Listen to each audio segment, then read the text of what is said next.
I am M.A. Rashid, consultant psychologist. നമ്മളിന്ന് ചർച്ച ചെയ്യുന്നത് ഫൈറ്റ് ഓർ ഫ്ലൈറ്റ് റെസ്പോൺസ് എന്ന് പറയുന്ന ശരീരത്തിൻ്റെ ഒരു പ്രതികരണത്തെക്കുറിച്ചാണ്. നമ്മൾ ഒരു അപകടാവസ്ഥ വന്നാൽ എന്തു ചെയ്യും?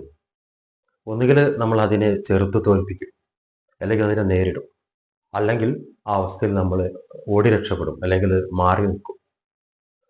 ഉദാഹരണത്തിന് നമുക്ക് നമ്മളൊരു ഇടവഴിയിലൂടെ അങ്ങനെ പോണ സമയത്ത് ഒരു പട്ടി നമ്മൾ നേരെ ഓടി വരുന്നുണ്ട്. നമ്മൾ ആ സമയത്ത് നമ്മളെ മനസ്സിൽ വരുന്ന റെസ്പോൺസ് ആണ് ഫൈറ്റ് ഓർ ഫ്ലൈറ്റ് റെസ്പോൺസ് എന്ന് പറയുന്നത്. ഒന്നിൽ ഫൈറ്റ് ചെയ്യും, അതിനെ നമ്മൾ ഒരു കല്ലെടുത്ത് അതിനെ ഓടിക്കും. അതിന് പറ്റാത്ത രീതിയിലുള്ള ഫിയർ നമുക്കുണ്ടെങ്കിൽ നമ്മൾ എന്ത് ചെയ്യും? അതിൽ നിന്ന് പിന്നോട്ട് ഓടി രക്ഷപ്പെടാൻ ശ്രമിക്കും. അന്നേരം അതിന് നമുക്കുള്ള ഒരു പവർ, ഒരു ധൈര്യം അത് കിട്ടുക എന്നുള്ളതാണ് ഈ സമയത്ത് നമുക്ക് വേണ്ടത്. അത്തരത്തിലുള്ള ശരീരത്തിലുണ്ടാവുന്ന ചില ഫിസിക്കൽ ആൻഡ് മെൻ്റൽ ആയിട്ടുള്ള മാറ്റങ്ങളാണ് ഈ ഫൈറ്റ് ആൻഡ് ഫ്ലൈറ്റ് റെസ്പോൺസ് എന്ന് പറയുന്നത്. നമുക്കറിയാം ഇവിടെ എന്തൊക്കെയാണ് സംഭവിക്കുന്നത്. നമ്മുടെ ഹേർട്ട് ബീറ്റ് കൂടുതലാകും, ശ്വസനം വളരെ വേഗത്തിലാകും, ഓക്കാനം, തലകറക്കം, നമ്മൾ വിയർക്കും, ചിലപ്പോൾ വിറയൽ അനുഭവപ്പെടാം, പേശികൾ വലിഞ്ഞു മുറുകുന്ന അവസ്ഥയുണ്ടാവും, പേശികൾക്ക് ദൃഢമാകും. ഇങ്ങനെയുള്ള നിരവധി പ്രയാസങ്ങൾ നമുക്കുണ്ടാവും. ഇത് നമ്മുടെ ശരീരം ആ വരുന്ന അപകടത്തെ അതിനെ നേരിടാൻ തയ്യാറെടുക്കുന്ന ഒരവസ്ഥയാണ്. ഈ സമയത്ത് നമ്മുടെ ബ്രെയിനിൽ അഡ്രിനാലിൻ, അതേപോലെ കോർട്ടിസോൾ എന്നീ ഹോർമോണുകൾ ഉൽപ്പാദിപ്പിക്കുന്നത്. ഇതാണ് നമ്മുടെ ശരീരത്തിൽ ഈ മാറ്റങ്ങൾ ഉണ്ടാക്കുന്നത്. നമുക്കറിയാം ഇതുകൊണ്ട്, അല്ലെങ്കിൽ ഈ അവസ്ഥ നമുക്ക് ഉണ്ടാകുന്നില്ലെങ്കിൽ നമ്മൾ ആ പട്ടി കടിക്കാൻ വരുന്ന സമയത്ത് നമ്മൾ ഒന്നും ചെയ്യാനാവാതെ അവിടെ തന്നെ നിൽക്കുകയും ആ അപകടത്തിലേക്ക് നമ്മൾ എത്തിപ്പെടുകയും ചെയ്യും.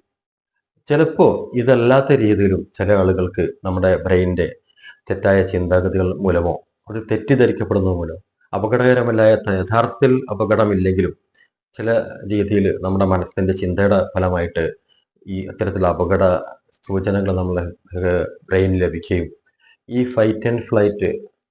ഫൈറ്റ് ഓർ ഫ്ലൈറ്റ് റെസ്പോൺസ് ഉണ്ടാവുകയും ചെയ്യാറുണ്ട്. ഇത്തരം അവസ്ഥയിൽ നമ്മൾ കൂടുതൽ ആങ്ഷൈറ്റി ആവുകയും വീണ്ടും ഇടയ്ക്കിടെ ഈ രൂപത്തിലുള്ള ഉള്ളിലേക്കുള്ള ഭയം കടന്നു വരികയും അത് ഈ ആങ്ഷൈറ്റി കൂടി പാനിക് ഡിസോർഡറിലേക്കൊക്കെ പോകേണ്ട അവസ്ഥകൾ ഉണ്ടാകുന്നുണ്ട്. അപ്പോൾ ഇത്തരത്തിൽ നമ്മൾ മനസ്സിലാക്കേണ്ട കാര്യം, ഈ ഫൈറ്റ് ഓർ ഫ്ലൈറ്റ് റെസ്പോൺസ് എന്ന് പറയുന്നത് നമ്മുടെ ശരീരത്തിൽ ഉണ്ടാകുന്ന സ്വാഭാവികമായൊരവസ്ഥയാണ്. ഇതിൽ നമുക്കൊന്നും സംഭവിക്കാൻ പോകുന്നില്ല എന്നുള്ള ഒരു വിശ്വാസമാണ് ആ സൈക്കോ എഡ്യൂക്കേഷൻ നമുക്ക് ലഭിക്കുക എന്നുള്ളതാണ്. അങ്ങനെ ആകുമ്പോൾ ഇത്തരത്തിലുള്ള പ്രയാസങ്ങൾ നമുക്ക് തോന്നുന്നുണ്ടെങ്കിലും ഇതൊന്നും സംഭവിക്കില്ല എന്നുള്ളൊരു തോന്നൽ നമുക്ക് ഉണ്ടായിക്കഴിഞ്ഞാൽ നമ്മൾ കൂടുതൽ ആങ്ഷൈറ്റിയിലേക്കും പ്രയാസത്തിലേക്കും പോകാതെ നമുക്ക് ആ അപകടത്തെ നേരിടാൻ സാധിക്കും. അല്ലെങ്കിൽ ഒരു പ്രശ്നവുമില്ലാതെ, റിയലായിട്ട് ഒരു അപകട സാധ്യതയും ഇല്ലാതെ നമ്മളെ ബ്രെയിനിന്റെ തെറ്റിദ്ധാരണ മൂലമാണ് അത് ഉണ്ടാകുന്നതെങ്കിൽ അതിനെ നമുക്ക് എങ്ങനെ കൈകാര്യം ചെയ്യാമെന്നതിനെ കുറിച്ചാണ് നമ്മൾക്ക് ബോധം ഉണ്ടാകേണ്ടത്. ഒന്നാമത്തത്, അതിന് റിലാക്സേഷൻ റെസ്പോൺസ് ഉപയോഗിച്ചുകൊണ്ട് നമുക്ക് അതിൽ നിന്നും ഈ ഫ്ലൈറ്റ് ഓർ ഫൈറ്റ് റെസ്പോൺസിൽ നിന്ന് രക്ഷപ്പെടാൻ സാധിക്കും. അതിന് നമുക്ക് എന്തൊക്കെ ചെയ്യാൻ പറ്റുന്നു? നമ്മൾ ഡീപ്പ് ബ്രീത്തിങ് എക്സസൈസ്, അതുപോലെ തന്നെ PMR technique, progressive muscle relaxation technique, അതുപോലുള്ള മെഡിറ്റേഷൻ, ഈ രൂപത്തിലുള്ള കാര്യങ്ങളൊക്കെ നമ്മൾ നിരന്തരം ചെയ്യുകയും അത്തരത്തിൽ നമ്മളെ മൈൻഡിലേക്ക് ഈ അവസ്ഥകളൊക്കെ സ്വാഭാവികമായി നമ്മുടെ ശരീരത്തിൽ ഉണ്ടാകുന്നതാണ്.